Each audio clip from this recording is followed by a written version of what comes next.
বাবারা তো জাহাজে, ওই দোসর আটকায় রাখছে। ওলাই কান্ড কি বলতেছে যে ও নাই।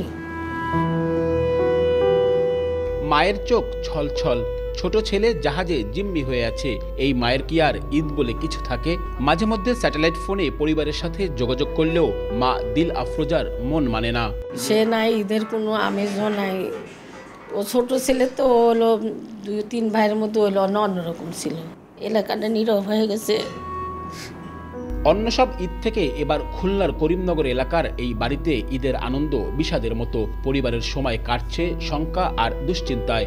গত বছর ঈদেও বাবা, ভাই আর ছোট সন্তানকে নিয়ে ঈদের নামাজে গিয়েছিলেন, সেখানে এবছর কাটছে দুশ্চিন্তায়। জীবনের সবচেয়ে বিষাদময় ঈদ আর কি। দোয়া করতেছে আল্লাহর কাছে, আল্লাহ যেন সব কিছু তাড়াতাড়ি সহজ করে দেয়, তাদেরকে তাড়াতাড়ি ফিরায় নিয়ে আসে। 1, 2, 3 ঢাকায় জমি জিতে নিন 100% ক্যাশব্যাক সহ 20 কোটি টাকার পুরস্কার।